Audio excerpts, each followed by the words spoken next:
Hi! Welcome back to OFW English Lessons. Ang pag-aaralan natin today ay made of versus made from. Ano bang pagkakaiba nila? Kasi sa Tagalog, pareho lang namang gawa sa or yari sa ang ibig sabihin. Pero bakit sa English may made of tapos may made from? Let's find out.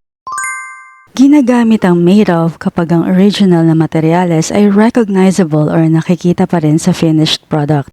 For example, yung wood o kahoy, pag ginawang table or lamesa, kita mo pa rin yung kahoy, kaya made of ang dapat gamitin. Mamaya makikita natin yan sa example sentence. Next is gold.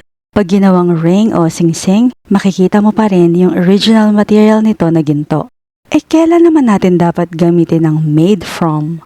Kapag ang original material ay nag-transform or nag-ibang anyo completely, at hindi na yon nakikita sa finished product, kumbaga ay naproseso na at wala na or nabago na yung original na hitsura ng material, made from ang dapat gamitin. Halimbawa, yung puno pag ginawang papel. Hindi na natin nakikita yung puno sa papel kasi nga nag-transform na ang original material nito into something else, nag-ibang anyo na totally. Next example, yung gatas. Pag ginawang cheese, hindi mo na makikita yung original material na milk kasi nga iba na ang naging itsura ng maging keso. So, made from ang gagamitin natin.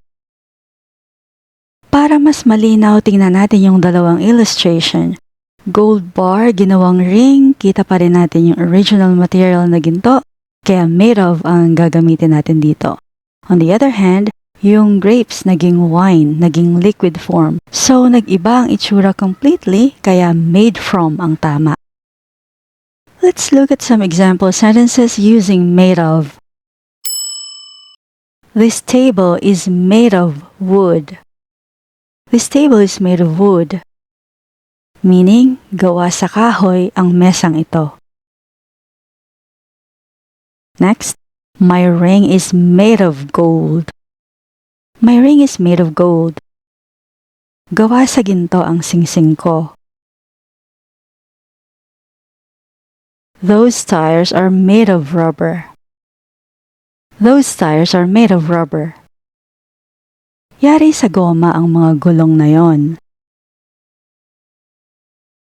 The statue is made of marble. The statue is made of marble. Gawa sa marmol ang estatwa. The cup is made of ceramic.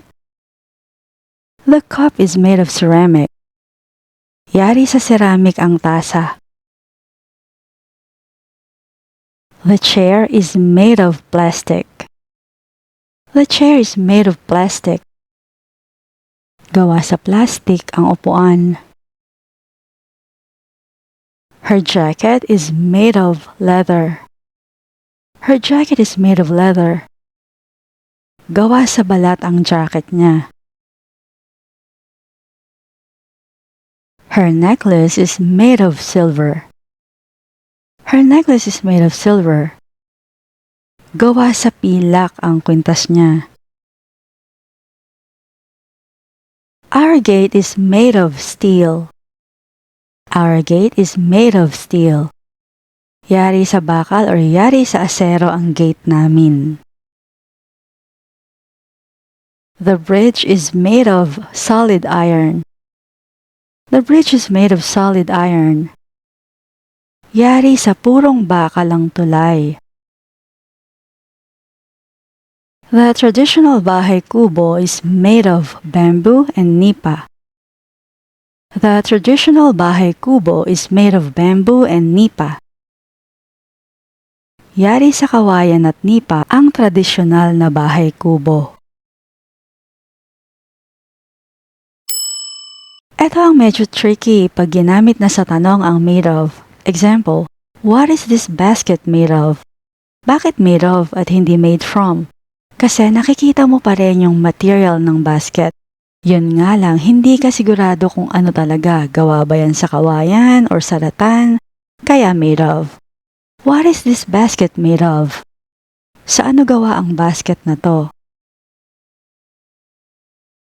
What is that stuffed toy made of? What is that stuffed toy made of? Sa ano gawa ang stuffed toy na yan? Do you know what these gloves are made of? Do you know what these gloves are made of? Alam mo ba kung sa ano gawa ang mga guwantes na to? Another question, do you know what these panels are made of? Do you know what these panels are made of? Alam mo ba kung sa ano gawa ang mga panel na to? Answer, I think they're made of aluminum. I think they're made of aluminum. Tingin ko gawa yan sa aluminum. Now, let's take a look at some example sentences using made from. Paper is made from trees. Paper is made from trees. Gawa sa puno ang papel. Cheese is made from milk. Cheese is made from milk. Gawa sa gatas ang keso. Wine is made from grapes. Wine is made from grapes. Gawa mula sa ubas ang wine. Chocolate is made from cocoa beans. Chocolate is made from cocoa beans. Gawa sa kakao ang tsokolate. Glass is made from sand. Glass is made from sand. Gawa mula sa buhangin ng salamin o yung bubog. Charcoal is made from wood. Charcoal is made from wood. Gawa mula sa kahoy ang uling. Ketchup is made from tomatoes. Ketchup is made from tomatoes.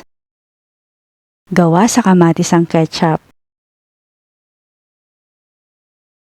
Sugar is made from sugarcane. Sugar is made from sugarcane. Gawa mula sa tubo ang asukal. Bread is made from flour. Bread is made from flour. Gawa mula sa harina ang tinapay. Soy sauce is made from soybeans. Soy sauce is made from soybeans. Gawa mula sa soya ang toyo. Our next examples are questions. What is this candle made from? What is this candle made from? Meaning, sa ano gawa ang kandilang ito? Do you know what this medicine is made from? Do you know what this medicine is made from? Alam mo ba kung sa ano gawa ang gamot na ito? Do you know what this fertilizer is made from? Do you know what this fertilizer is made from? Alam mo ba kung sa ano gawa ang abono o pataba na ito? Okay, reviewin natin ulit para siguradong matatandaan ang pagkakaiba. Gamitin ang made of kapag nakikita pa rin ang original material sa finished product. Made from naman kapag naproseso na at nag-transform or nag-ibang anyo na ang final product. Okay po? By the way, may mga kasunod pa ang lesson natin na to kasi aside from made of and made from, meron pang made with, made out of, made by, at saka made in. Kaya yun naman ang susunod nating pag-aaralan. Subscribe to OFW English Lessons for more content designed for Filipino workers and learners.